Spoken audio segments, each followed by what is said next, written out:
Hi, everybody. I'm here on the Smart Connector Group live. Oh, what was that? I'm here live with Paul Ace. It's great to have you here, Paul. Fantastic to be here as well, Jane. Yeah. I'm sure we're going to dive into a lot of fun stuff today.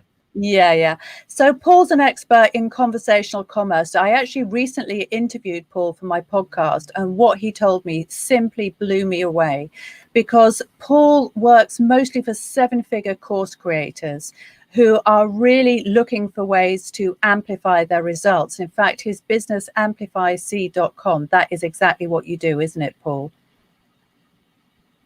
Yeah, so it's all about taking what's working, but then looking at all the different processes that are going on there and understanding what you need to do to optimize that using conversational commerce. So some people go, well, Paul, is that chatbots, all these automated stuff? No, it's an 80% human-like and then a 20% human experience. So how would you normally talk if you're having a conversation? Great. Let's automate the start of that conversation, and then let's then bring the human interaction at the right point in the conversation to bring people further in your customer journey and sell more of what you want to sell, right? Because that's what we're all here for, is to make more profit, make more impact, and change more lives.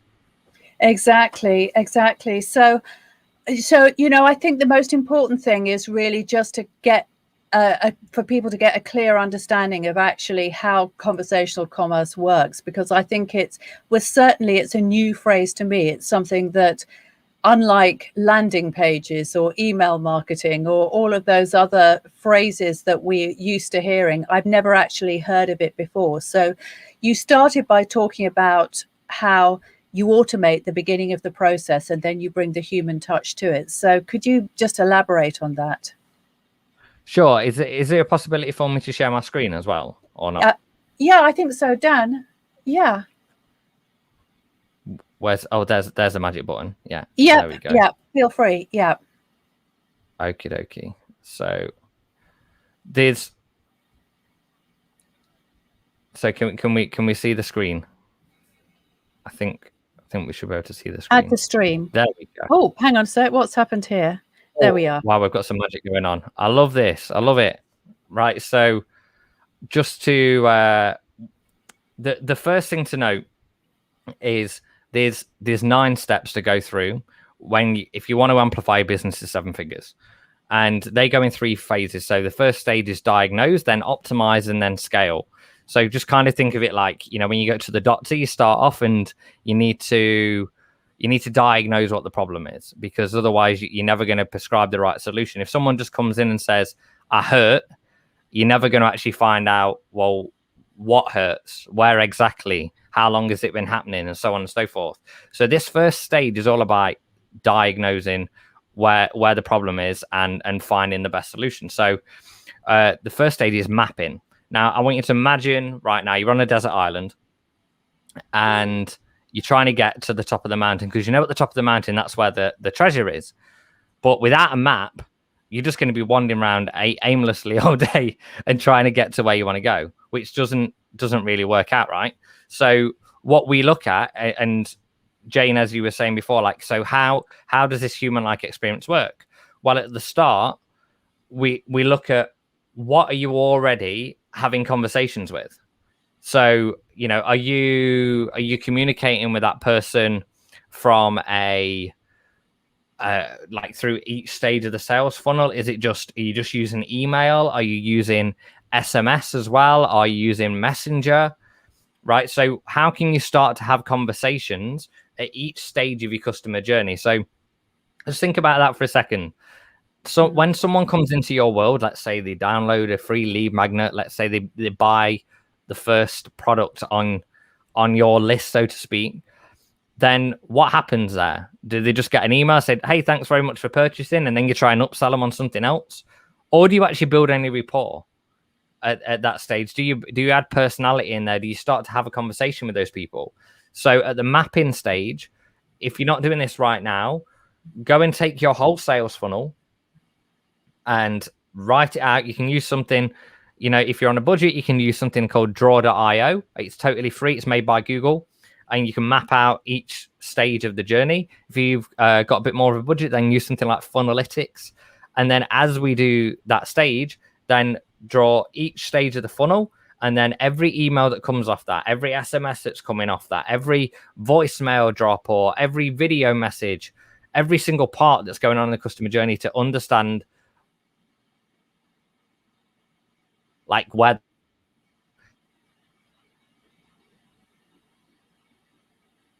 Can you still hear me okay as well?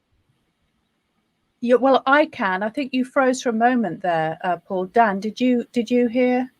Yeah, I think it's okay. Yeah, it's good. Good stuff. So when we're going through that process and mapping everything out, once we understand where the holes are, and we've gone through the next stage, which is building those real-time dashboards. So imagine you're flying a plane to get to the Treasure Island, right? So when you fly that plane to get to Treasure Island, if you've not got any dials on the dashboard, then what you're going to do, you're either going to hit another plane, you're going to hit the ground, and you don't even know that you're going to hit it, or you're going to go in completely the wrong direction. So if you don't have real-time dashboards in your business of knowing exactly what dials are doing what, then you're flying blind, literally flying blind. So once you've got that mapping stage and the dashboard stage, then you can actually pinpoint that highest ROI customer journey, which is the most important thing when you're at that 7-figure level, or even any stage of the level you're at. If you know, when I send someone to this page and they take this action, then naturally they go and buy the thing, then that is a lot more important than just going, well, I'm just going to send people everywhere and then see what sticks, right? So we get rid of all the fluff, and then we can start having the conversations at each part of the journey based on us knowing which is the best customer journey to take. Yes. So I think a lot of people will have got lost at this point, Paul, because, of course, everybody understands, I think, the concept of funnel mapping. That is, of course, if they are already working with a digital marketing funnel. So everybody understands, okay, so you have an email.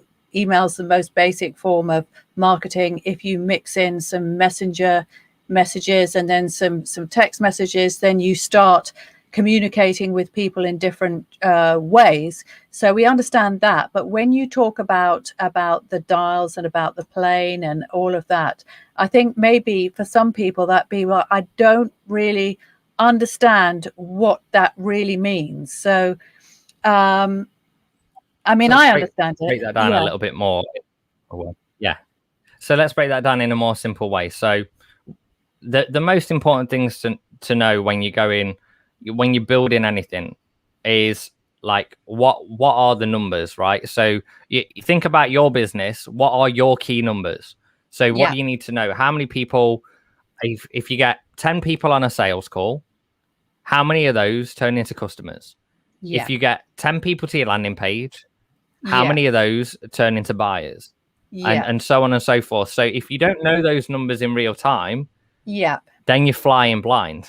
Right. So like then we look at exactly. So once you know those KPIs and you know those dashboarding, then you can start building in the conversation. However, there's no point putting all these conversational things in until you've got the foundations underneath, right? It's like building a house. Yes. So if we want to go into the conversational part a little bit more, Jane, do you think that would be helpful to you, for your audience? Yes, I do. Okay, cool. So it's like our screen's just slow down a little bit. So as we're waiting for that to populate, on the conversational side of things, what we are looking for is, okay, here we go. So when we're layering conversational messaging, now traditionally you may have been through someone else's sales process, or you've got your own sales process right now, and most likely you just use an email, right? So and you may be using a little bit of Messenger, but probably just email. And what do those emails usually look like? Jane, you probably got these kind of emails before, right? Where it's just like, you're abandoning your cart, finish your checkout now. Right? They're not exactly personalized in any way. They don't feel like they've come from a human. They feel like they've come from an auto response, an automation. Yes. So what we look at is well, how would I speak if I was having that conversation with someone. How would I say, if I was just, we're on this call right now, and it's like I got on a call with you and said, hey Jane, I just wondered, did something go wrong? Did something break? Because I noticed you didn't finish your order. Can you let me know? I'll get it fixed. Right? It's super simple, and it's a lot less than trying to drive people in so much with hey, let me tell you all this marketing speak of how you're going to learn secret number 1, secret number 2, and secret number 3. It's just let's open the conversation, right? So we just start. Once you start the conversation, we've had as high as a 40% response rate on that message, using that across SMS, using that on Messenger and email. So then people tell you what's wrong. Yes. So once they tell you what's wrong, what do? Fix it. Yes. And it seems so simple when you talk about it, but most people, and I've noticed this, most people think there's one language for real life, and then there's one language system, should we say, that they have to adopt online, which is it's a bit dehumanized in a way. Yeah, and we have to remember that every single lead is a human beating heart. That's the most important thing. So then you may be wondering, well, how do you apply this to different channels, right? So you might look at the SMS right now. Now, if you're watching this and you're getting open rates of 25 or 30, even 30% on email, firstly, well done, because that's pretty good. Yeah. Right now, if you're getting about 20%, you're doing great. What if you could get 97% of people to open your message? What if you 97? Get 3 times as many people to see every single message? Go ahead. Well, yeah, that is amazing. I certainly don't achieve those stats. Well, that's actually, it's closer than you think to achieve if you use SMS, because SMS gets a 97% open rate. Yeah. So it means pretty much every message you send is getting read, because people have checked their phones a ridiculous amount of times every single day. So here's the biggest mistake that people make, and then write this one down, because like it's crucial for the whole process, is you treat the SMS like a conversation, not like a text blast. Right? How many times have you had one of those texts that's come through? Maybe you signed up for a free giveaway 6 months ago, and then someone new's joined that company and they've gone, we're going to start doing SMS marketing. And then they do that first SMS blast, and it's just like, hey, remember, get 50% off today. Click here now. There's no personalization there. There's no community there. There's nothing there that's driving you towards that business. However, if you use SMS in a conversational way, so for example, someone goes, we're just building something out at the moment with a 7-figure audit. So all these things that I'm showing you at the moment, you'll be able to go through and do your own 7-figure audit. So even if you're not a 7-figure business, you'll be like, well, what's holding me back from getting to that? Yeah. Okay.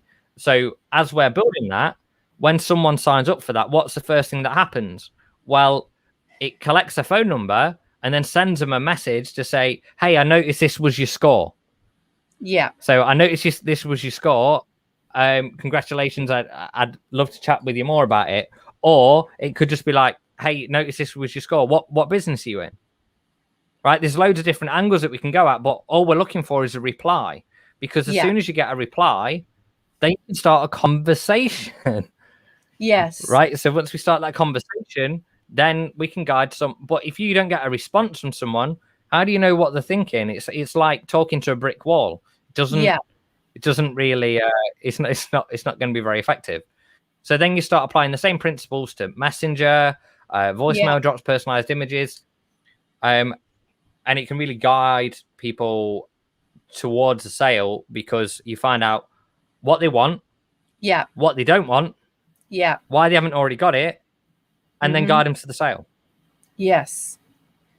Does that make sense? It makes perfect sense. And I think the reason why I wanted to invite you to come onto the group and obviously this is being distributed on Facebook and on my, my personal page on Facebook and also YouTube, is because this is such a powerful message, and it's something that people just don't think about. Most people think that email marketing is just purely a push exercise. It's just purely, look, you just drip feed your content to people without expecting anything from them in return. And after a while, they'll just keep reading your stuff. They'll keep reading it. Then in the end, the know, like, and trust factor will be there. And then at some point, they'll just click on the link, and then that will be it. They'll book a call or they'll buy your stuff. And I really don't think people actually think about how powerful this whole engine of communication can be and how important it is. I mean, yeah, it's very, very, very important. And so few people do it well. Isn't that right? People do it so badly. to give you an example, as it's also about creating affinity, right, with your audience. So I just wrote a fulfillment email for a lead magnet for a client this week, and in there it was like, we're so excited for you. I got the party poppers out. I got the party poppers out. My wife bakes a cake, but then she dropped it and it's gone all up the kitchen cabinets. Boo for that. And then it starts to just create that picture in the mind of like that process, so they're like, oh, I can imagine you getting the party poppers out. I can imagine you getting the cake out. We baked you a cake, but we dropped it on the floor. So really sorry about that. Anyway, here's what you got to do next. And then it goes into the things. And that concept is something that I took from CD Baby, right? So there's CD Baby used to be, if you know about them, basically they were one of the first like online CD retailers. And they grew so massively because one of the things was their fulfillment email. And it wasn't just, hey, thanks very much, your order will be shipped. It was, hey, so we have lovingly taken your CD, we put our white gloves on, we took your CD, we took it off the rack, put it on a velvet pillow, we cleaned it down, we put it in a beautiful box for you. We then put we had a party with the whole staff. We then all marched down to the street together to the post office, singing your name, and then dropped it off in the post office lovingly, right? That's their welcome email. Now imagine how many times those kind of things get shared, and then imagine the picture that creates in the mind. So that's what you want to be thinking about, is that's the standard. And that's what I'm always looking at on fulfillment emails now. Like, how can I make it as fun and as intriguing as possible? So it's conversation, but it's also like create emotion, whether that fun, whether that you don't want to create anger in fulfillment email, but like whether it's fun, build emotional connection with them. It could be an emotional story, something that brings people closer to you. Because what's the email that people open more than any other? The one that's got the login details in it. And most people just go, here's your login access. And that's it. But you get like a 75% open rate on that email. So utilize that real estate. Yeah. So, Paul, let's talk about some of the results that you've had for your clients. Can you just talk about who you work for and what's actually happened as a result of this process that you use? Yeah, so if I'm okay to share my screen again. Share again, yeah. I think it's gone away for a second. Stop share and reshare. In the words of Cher, we'll turn back time. Here we go. So should be able to see that on the screen in a second. Yeah, so some of the results that we've gotten, and I'll break down some of these in case studies, right? So you can see how this action's in real life. So this particular client, they were hitting around $31,000 a month on a regular basis, and we helped them get to $243,000 in around 12 weeks. And if there was a few key things that helped that happen. So firstly, they were running to a webinar, and they were getting a really, really low show up rate. So it was like, well, if we get double the amount of people to show up to the webinar and consume that information, we'll double the sales, right? So we Yeah. was like, well, how can we build all these multiple touch points before the webinar happens? So then we went, okay, so we're going to send a voicemail drop to them. And if you don't know what a voicemail drop is, it's basically a ringless voicemail that goes to your phone that would be like, hey, it's Paul. Just wanted to say really excited, Jane. Well, probably wouldn't say Jane unless we're really, really good with the integrations, but really excited that you signed up for the webinar. And you're going to be learning this, this, and this. So you've made the right decision. Listen, I'll see you there. Have a fantastic day. Catch up with you soon. Now, straight away, that'll give you a bump in show rates. Then text message reminders. So it's just like, hey, instead of reminder, your webinar is about to start, change it to, hey, Jane, just jumping into the Zoom room. See you in there. Yeah. Right? Like it's a conversation, like you've just, I'll see you there. Because that's naturally what you would say normally. So keep it in the same vein. And then and you may be wondering, well, what if I'm just starting out, Paul?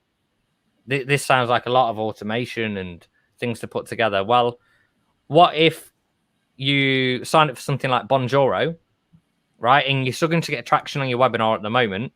So you go, well, I'm going to send a personal video message to everyone who joins the webinar, who signs up for the webinar. So 30-second video, you press play and you say, hey, listen, hey, Jane, really excited to have you registered for the webinar. Looking forward to seeing you soon. It's going to be a great one. You're going to learn this, this, and this. I also noticed, Jane, that you're part of the Smart Connector group. So like I was checking it out. That's super cool stuff. Anyway, I think it'd be really valuable for you to get on the calling and you can leverage some of that to use in the Smart Connector podcast. So I'll catch up with you soon. Have a great day. Now, if you're getting, say, 10, 15 people on your webinars right now, and you're just getting started, then, hey, do a personal video message to each one of those every week. Because how much show rate going to go up when they're like, oh, my God, this person actually sent me a personalized message? Yes. Does that make sense? Yes, definitely. And I've heard people say that that's also very, very effective on LinkedIn, for example. I mean, would this be something that the personalized video message, how would you actually deliver that, Paul? Would you deliver it on social media, or would you put it embed it into your emails, or what do you tend to do for your clients? Where would you actually put that message? Yes. So we use something called Bonjoro. And Bonjoro, like you press a couple of buttons and you can automatically link it up with a zap that basically says when someone registers, start this notification. So it sends you a notification to say you need to record a video to this person. You press, then you open up your app on the phone, press one button and record that video. That's it. Done. So where would you put it in the pipeline, so to speak? Like where would you put it in your sales process? You put it where you can humanly do that work. So if you've only got 10 people coming on a webinar, then do it on the registration. If you've got 20, 30 people coming on a webinar, then do it when people showed up. If you've got 150 people coming on a webinar, do it for the people who bought. Right? Yeah. So you just move each level of human interaction based on how many people are involved in there, and then you start to automate some of the others. So you might have a video message that goes to them, but it might not be personalized to people who registered, but then you personalize one for people who bought. So it's just taking that conversation and moving it along to guide people to the end of the sale. Yes. And for people that think, oh my God, this sounds so complicated, I often say to people, look, tech is just a pipeline. The most important thing to design is actually the customer journey. And it's actually, where do you want to take them? It's like you lead them by the hand and you take them here, you take them there, and you have to think about what is their experience going to be every step of the way. And I think that's why I really love your system so much, Paul, because that's really what it does, isn't it? It takes them to, on that journey. So yeah, I really love it. Now you mentioned Zap. So obviously I know what a Zap is, but for people that don't, could you explain, do you think? So a Zap is basically, imagine it like two tin cans. right? So it's a piece of software called Zapier, and you don't need to be a coder. You don't need to be have gone to MIT for years and started coding everything out. You basically say it's a if then that. So if I click this button, it does that, and you can click these buttons in there and say when I do that, then do that. If you can't do it yourself and you're like, hey, I'm really not tech savvy, then go and find someone who can, and you can do one or two ways, right? If you haven't got a techie person on your team, you can do one or two things. You can go and hire one, or you can go and partner with one. And you partner with one, and you say, listen, I haven't got the funds right now. However, I know there's a lot of things that we need to do, but I haven't got the skills to do them. So how would you feel about partnering on the profits? Right. So it might be someone at an earlier stage of business that's like great at tech, but they have not got a clue when it comes to marketing. And you might be great at marketing, but not have a clue when it comes to tech. So don't get overwhelmed by the ideas and the concepts. Just take the strategy of it and go and find someone who can implement it if you can't. That's the quickest way to grow. Yes. Now, on that note, one of my mentors said, don't partner with somebody in tech, because he said, once the tech's actually set up, then it's set up and it can go on for years, just working like a dream for you with just the odd tweak here and there. So what would you say to that, Paul? I'd say if you're hiring someone to do tech like that, then they're not pushing the boundaries far enough. You know, we do a lot of tech for our clients, and we don't go, right, it's all set up for you, see you later, I'm just gonna sit back and on the beach and I'll watch the sales roll in. Nope, it doesn't work like that. There's like our tech guy, when he first started with us, he started I think about 20 hours a week. He's now doing 40 in the occasional week. Like he's maxing himself out at 50, and we're having to we're just about to hire another one because of the increase in the amount of tech that needs to happen. Because every time you go, okay, how can we improve the customer journey? If you're the marketer on the team, if you're the strategist, you go, well, what can we do to improve this? How can we get that person from there to there? So if you're having a tech person who just goes, right, this thing's set up and then I'm done, you're not hiring the right person. So basically, I totally disagree with that statement. Okay. Well, that sounds good. And I mean, certainly the further that I've gone into my own automation journey, the more I've come to appreciate that it really does become about the finer detail and about going down layer after layer after layer and getting more granular about this stuff. And that is really where the results happen. And I totally am with you on that it's not about just get it done. You know, it's not about that kind of broad brushstrokes. And I think also we have a comment here that says technology has a very short shelf life. It normally gets replaced by something better very quickly. Plus, who do you call when things go wrong? So that's Justin. So I think he's basically, I think he's underlining what you're saying as well, because, you know, it's all about keeping current as well, isn't it? So really, really fascinating topic. So let's go back to some of the clients that you work with and the results that you've achieved for them, Paul. Sure. Yeah. So let's take this one as an example. Okay. So I'll just go back and share.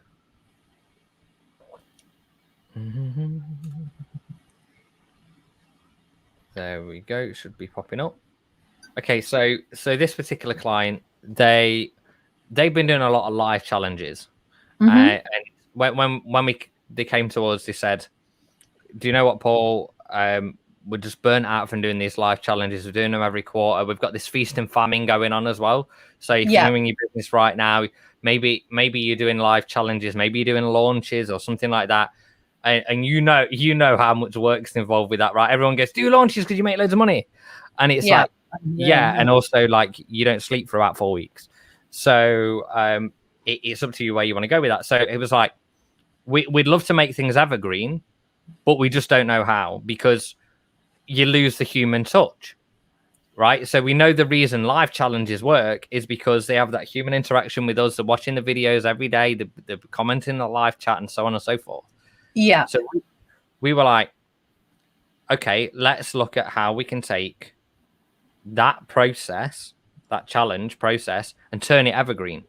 So we did a few things. But firstly, we're like, well, we need to make sure people consume the content, because it's different from a live challenge, right? Where everyone's popping up in the Facebook group all the time and they're doing these live videos. You've got to get them into a members area.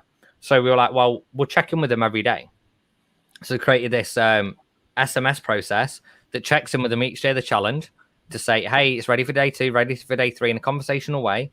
And then we also have voicemail drops that go every single day of the challenge. So it's from the owner just going, really excited for you for today. This is what you're going to be learning. If you've been thinking about this, then this is going to be perfect for you. And then we split that between the 2 owners as well. So it got like that real feel of connectiveness there. And then we also was like, well, how do we create a hybrid where it still feels live? So they've still got that community piece. So we got them to put hashtag on demand day 1. So on and so forth in the group. So then they were going live in the group each day talking about their experience of going through day 1 and day 2 and day 3. So then what that's doing is a Facebook algorithm is going bing, bing, bing, bing, bing, because all these people are going live in the group. And then more people see that, and then more people start going through the challenge and helping each other. So we built the community inside, and we built on the other side. So then the important thing to note is, well, how do you know what the most profitable customer journey is? So remember when we were looking at that first screen and we talked about pinpoint, right? So let's pinpoint the highest return, return on investment. So pinpoint the highest return on investment customer journey. So we looked at, right, what ads are working the best, what copy is working the best, what happens when they get to certain days of the challenge. And we found out, which was crazy, once people got to day number 4 of the challenge, the lifetime value of that person, so how much they were worth over the lifetime of being a customer, doubled. In fact, almost more than doubled when they got to day number 4. So our main focus right now in our challenge, in the challenge with them, is going, how do we get them to day number 4? So this is the importance of understanding the customer journey, because most people would look at that and they look at it in a linear way, right? So you look at it in terms of, well, I'm just going to go, okay, well, we spent this much on ads and we got this much back, and that's it. Rather than going, let's look at each stage, understand what happens at each stage, how much that customer's worth at each stage. And we know, like looking at another example, doing the Amazon space, and we knew when they downloaded this piece of software, which was part of day number 6, we knew if they downloaded that, the average, the lifetime value went even higher. So it went almost 3 times as much. So then what that gives us a barometer, and that's a bit of a posh word to use, but what that gives us an idea of is every time someone bought one of those, we knew that the likelihood of them buying a higher tier program was significantly higher. So when you start doing that and adding those in, we took their existing process that was already working on a live way and then added that into the evergreen to turn that into basically from a brand new funnel from $0 to $125,000 in 30 days with a 4x ROI. Yeah, well, you can't argue with those statistics, can you? I mean, that is pretty impressive. That really is. So we've got a comment here from Andrew, which says, hi, Jane and Paul. Paul's talking about mapping the customer journey and determining conversational touch points. It's critical to know your customers' purchasing questions and decision points. Personalization is key. So he's just underlining what you're saying here. That's true. Okay, that's amazing. So there are going to be a lot of course creators, I think, that will be really interested in this, because I know quite a few people who are running challenges, and it's a hard slog. It's definitely a hard slog. Those live launches, I mean, I do a live masterclass, and it's a lot of hard work, showing up, just doing the same thing over and over again, making a few tweaks, obviously changing it every time, but not really. So it gets a little bit boring, I think, as a live launcher, to be doing the same thing. And I think that's part of the challenge. So most of the people that I know, great results, Paul, most of the people I know, really, they do want to automate. They want to automate, but without losing that customer value that you do get from that live interaction. I think that's the big challenge, isn't it? Yeah, and that's what we find a lot of the time when we talked about SMS, for example. Like you hear things like, "Oh yeah, we've done SMS, and we ended up getting a lot of unsubscribes or things like that." Or it's like, "Okay, cool. So what were you sending?" And then it's sending. It's just like literally reminder after reminder text or offer after offer after offer. Use the different platforms as a bridge. And I think you said Andrew in the chat was saying, yeah, finding out why people didn't buy. Yeah, It's one of the most crucial things that you do. A lot of the time, one of the questions that we ask people when they come on a client interview is, when was the last time that you did a customer survey? mm-hmm. Right. So when was the last time that you asked the customers why they didn't buy, or even better, ask the customers why they did buy? Yes. So, have you got that into an automation sequence? Does that happen at the end of your fulfillment emails, or are you've put an abandoned cart sequence out there? So you've said, okay, I just want to find out what went wrong. They haven't replied.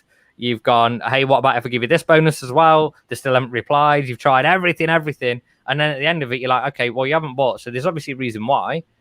And then I think it was Ryan Levesque. I think he came up with the "Why do you hate me?" email. Yeah. Right? Yes, I've done one of those, and I didn't do it myself. Actually, somebody put it into my sequence. It gets a deluge of responses. It really does. Yeah. Exactly. So why do you hate me? And then you can again make it funny if you want. If that's your personality type and that's your copy type, just like why do you hate me? Is it because I've got glasses? Is it because I've got an English accent? Or is it the fact that you just didn't have a chance to check the stuff out? Can you do me a favor and just fill in this quick survey? By the way, I'll enter you in a giveaway to win, blah, blah, blah. Yeah. Right? So you can just be that conversational person that I find what works well is when you create like trippy situations in your own mind. Imagine you were smoking a lot of funny stuff, and then go, what is the most off the wall thing that I could come up with, and then put that in an email in terms of the reasons why they didn't do the thing, because it grabs people's attention. There's a guy who owns a company called Charm Defensive, and I heard about this. Yeah, he did really well because he got drunk. He like his famous drunk cold email. He got drunk, went and sent an email to a load of CEOs that was really inappropriate to an extent, but not rude, just kind of like. And then his follow-up email was like, listen, I'm really disappointed, and then sent us a picture of his face looking really disappointed. Things like that. And it's like, listen, at the very least, if you don't want what I'm offering, at least I can give you this picture of my dog looking really cute in a Santa outfit or something like that. So you just start adding in that humor, because then people are like, oh, do you know what? I like reading that person's emails because they're funny. Yeah. I mean, when I worked in media and entertainment, which I did for a long time, and I worked alongside some of the best creative directors in the world, I really have to say, I actually knew people like John Hegarty and so on, and he's a legend. I met quite a lot of these guys, right? And it was expected that you would be entertaining. It was absolutely de rigueur. Clients, they would hire you because you were entertaining. If you were boring, they wouldn't want you, because why? They had choices. And the thing is, smart people do have choices. They're not going to align themselves with people who are just hitting them over the head with like constant sales messages, are they? But if somebody makes them laugh, I mean, personally, if somebody makes me laugh, they're a friend for life. I just love being, having somebody, crack really funny jokes. It's great, isn't it? Yeah. So it's what you want to be remembered for as well. You know, at the end of the day, like what would you like your legacy to be? Would you like to be one who everyone says, oh, that person did all the time would just send me offer after offer, and they never delivered on what they said they were going to deliver on. They just promoted the next latest and greatest thing? Or would you like to be the person that said, oh my God, they helped so many people in the world, and they were funny, they were entertaining, I love being part of their community, and they helped change my life and generations of my family to come? Yeah. Great stuff. So Paul, mostly you work with 7-figure course creators. That's your niche, really, isn't it? So Sure. if people are at an earlier stage in their journey, let's just say they're launching their course, they've just got into the automations, or perhaps they don't have a course, maybe they have another type of products or service that they're trying to scale, but they absolutely resonate with what you say because they're trying to establish a really good dialogue and rapport with their target audience. How could they access this type of thinking and approach? Well, firstly, you don't need a big list, right? Because here's the great thing is, let's say you're getting 2 leads a day. Yeah. Now, how easy is it for you to have a personal conversation with both of those leads? And what you're going to do is, one of the biggest struggles in most businesses when they first start is, I don't know their avatar, right? I don't know my perfect customer. I don't know what the wants are. I don't know what the desires are. I don't know what the pain is. You know, I don't know why they're doing what they're doing. Because why is that? Because you haven't asked them. Yeah. So the most important thing is, if you're just getting started, let's say you've got a lead magnet page, right? And all you've got going on right now is you're putting Facebook posts out, and every so often people are like, you're like, hey, do you want this freebie? And then you guide people to your site, and they put in their email and the phone number, and then they download the thing. And then what are you doing? Oh, I'm going to put them into a drip sequence. Okay. Well, what does that drip sequence do? Wait, it tries and sells them my next thing. Okay. So when do you start a conversation with them? I don't want to speak to people. You're like, okay, that doesn't really make a lot of sense, because almost ask yourself the question, what would I do if I wasn't online? Yeah. What would I do if someone came into my shop? Yeah. Into my store? What would I say? I wouldn't go, hey, by the way, I'm going to give you these 5 leaflets. I'll give you 1 leaflet today. I'm not going to speak to you, but I'm going to give you this leaflet today. And then tomorrow, when you come in, I'm going to give you another leaflet. And then I'm going to give you the sales brochure. And then I'm going to give you another sales brochure. And then I'm going to give you another sales brochure on day number 5. And that's my 5 sequence. Or a free sample. But I'm not going to say anything. Yeah, I'm going to give you a free sample on the first day just to lead you in. And then I'm going to go sales brochure, sales brochure, sales brochure. What about this handbag? What about this handbag? What about this handbag? Do you want to buy some watches? We've got watches as well, right? That's essentially what a lot of people are doing in their follow-up campaigns, rather than, hey, how can I help? Yeah, so the follow-up campaigns, that's the thing that I'd like to talk to you about. So, for example, I've got an automated webinar, so there isn't really very much time to do a sequence around this webinar starting. I mean, I've just about got time to send 1 message that says it's just about to start. But then, of course, if people get through, well, even if they get some of the way through, then it's all in the follow-ups, isn't it? Because that's when, even if people only got a quarter of the way through, well, they were already interested enough to get that far. So even if they don't go all the way to the end and they don't fill out the form and they don't book a call, it doesn't mean that they are not prospects, does it? Maybe they were busy. Maybe they're interested in it, but say got interrupted. It could mean all sorts of things. So what would you say about that kind of immediate, like the post webinar or post challenge or something follow up? How important is that? Yeah, certainly it's very important. And look at the different ways you can create those things together. So you might, for the people who attended, you might send them the link to go and book a call or to the order page. Yeah. Right. Those people, what happens a lot of time, the people who didn't attended, everyone just goes and sends them the link to the order page. Hey, we had a great webinar. Go and buy it now. And you're like, what webinar? I didn't watch it. Or even worse is you're on the list already, and then they go, we're just going to sign you up for the webinar anyway and send you all the drip sequences for something that you didn't even sign up for. Right? Yes. So the best thing to do is that first thing post webinar, just have a think of go. Right, I'm gonna send an email say, hey, appreciate you showing up for the webinar. There was I hope you got value from it. By the way, if you are feeling like you're ready to take the next step, here's the link. Would love to hear your thoughts on what you thought of it. And then send in a quick text along with that. Just dropped you an email. What do you think of the webinar? Yes. And I think, I mean, I've been on, I took a program probably like a year ago or something with a US kind of influencer. And I never got off his marketing list, but the same email was used for the marketing list as for the client support list. So I never really knew, because I didn't want to unsubscribe in case I missed something, but I was constantly being spammed, even though I was already a client, by all of these kind of entry level offers. And isn't that the type of thing that typically annoys people, would you say? Yeah, it's it's about that segmentation. And I'll even admit a couple of years back we weren't good at that, and we can still be better. We can always be better. I mean, what we just started doing now is, so traditionally, if you have a appointment reminder sequence, right?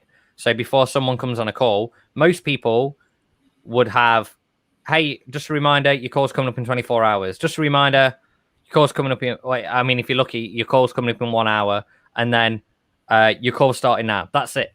That's all people have, 3 emails max. And that's if you're doing really well. Usually it's like, see you in your calendar alert, reminder, 1 hour to your call. That's it. That's all most people send. What I looked at is like, how can we create individual appointment reminder sequences for individual calendars? So the person who's booking an intro call with you for a collaboration call is different from the person who's booking a strategy call with you. That's different from the person who's booking maybe a call after a follow-up, after a podcast, right? Yes. So yes, I went in and created individual flows for each one of those, where it was like, how do you guide people towards the sale?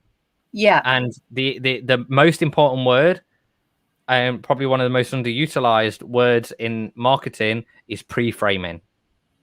Yeah. So, and let me give you a simple example of that. I'm actually reading the book again at the moment, Persuasion, which is a great book by Robert Cialdini. I highly recommend. Now, one of the examples in that, and also in his book Influence, is they did a survey, like getting people to try this new Coke or something like that, I think it was, or Pepsi. They tested the compliance rate, right? So the amount of people who said, yeah, I'll try it. The compliance rate went up massively, when before that they said, hey, can I just ask you, are you the kind of person who likes to try new things? And then, so when they said that, then everyone started going, yeah, I'm the kind of person. So what happens then? You have to, it's called conformity bias. Once you've agreed and said, yes, that's me, then you have to conform with that afterwards by going, yes, this is what I'm going to do next. Conformity bias. I love that, because that's part of the commitment and consistency principle.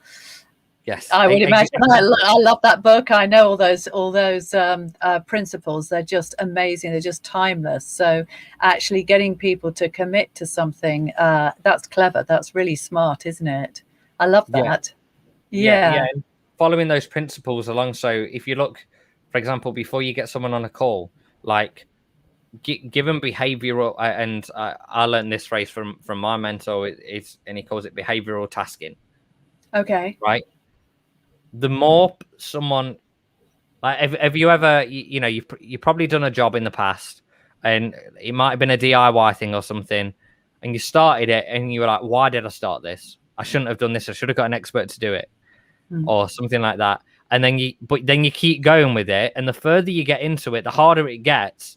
But then you have to keep going, because you've got, and this is a different kind of bias, right? It's called sunk cost bias. Yes. So once you've got a certain amount of sunk cost into something, you've invested that much time into something, you have to continue it.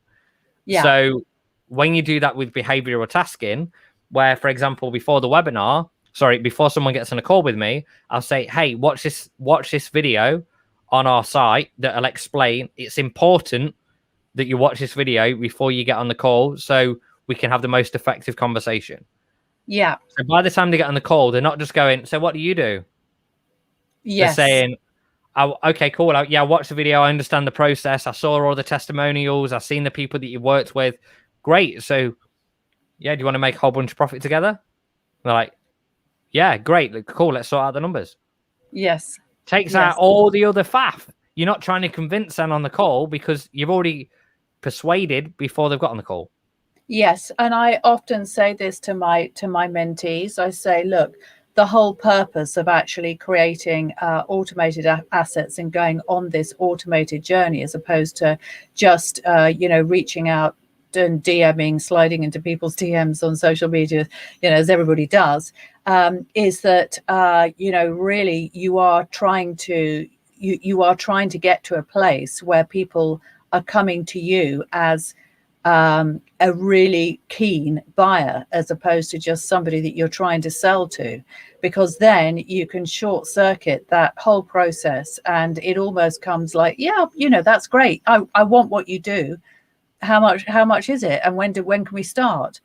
And then the whole sales conversations, they can be cut down from an hour and a half or something like that to 10 minutes, because you've done it all in the right way at the front end. But it does take a bit of work, doesn't it? Let's just say, getting to that place. Yeah, and they say the fortune is in the follow-up, and it's also in the pre-frame.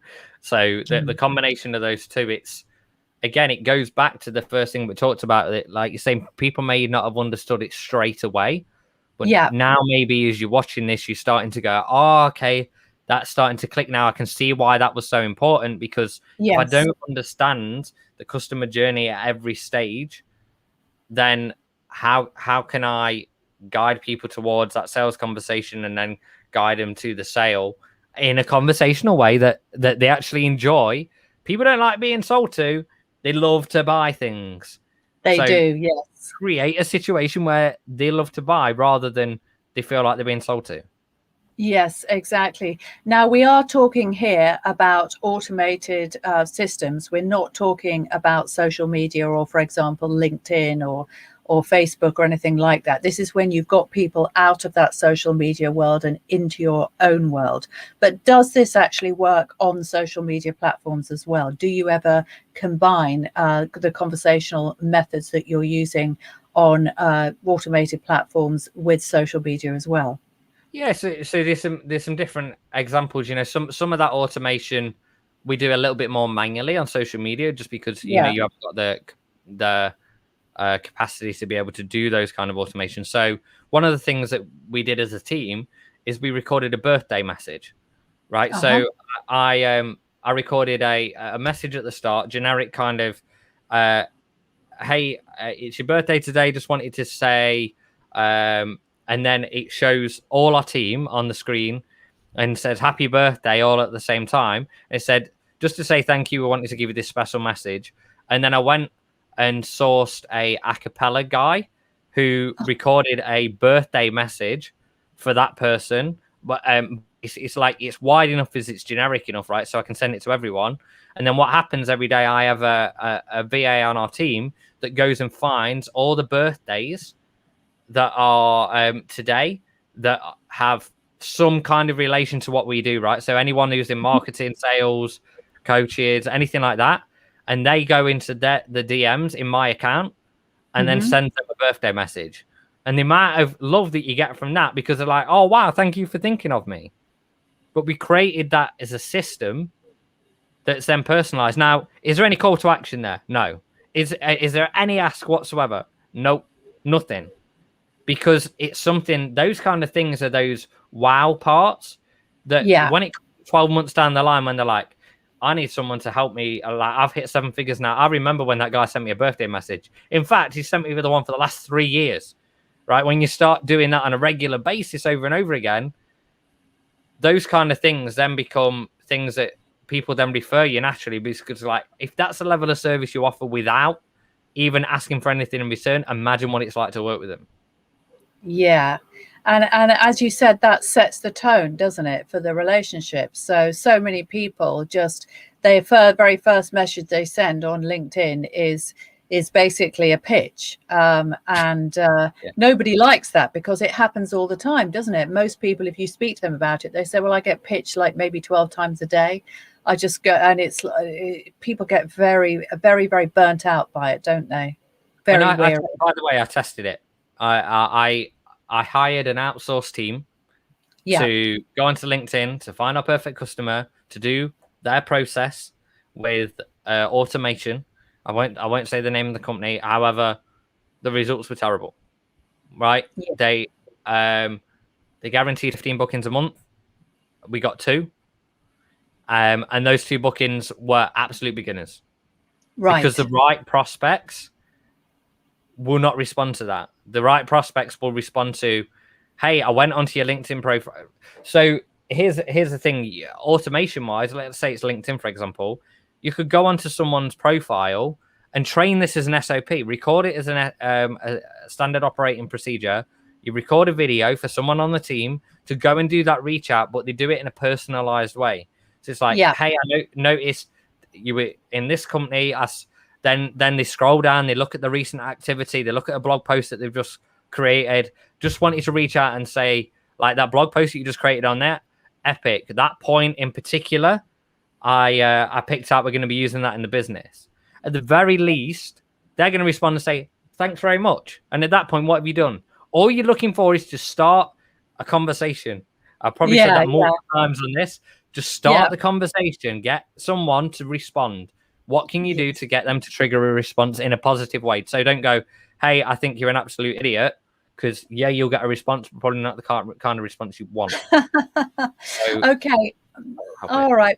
Well, Paul, we've got to stop at 6, haven't we? So we've got 3 minutes. So if people want to find out more about conversational commerce, or perhaps incorporate it into their business, what would be the next step? Yes. So if you go to www.amplifyccom.com, and I'm going to put that in our private chat, Jane, as well, so you can post that wherever. If you go there, then you'll be able to book in a call, and we can see if it's a good fit. And here's the thing: you'll get text messages, right? You can go through the process. We practice what we preach, and we quite often end up having a conversation before you even get on the call. So if you're like, hey, this is what where I am right now. If we're not a good fit for you, can you still hear me? Yeah, still hear you. Right. So if we're not a good fit for you, we will refer you to someone that is, and that's what it's mostly about. And once that part, also something else that we're coming out with soon. So once you get onto our email list, is the 7-figure audit. So all those 9 steps that we showed you earlier on, you'll be able to go through your own business and audit every stage of that to see how well you're doing and what's missing for you to get to 7 figures sooner. Which is amazing.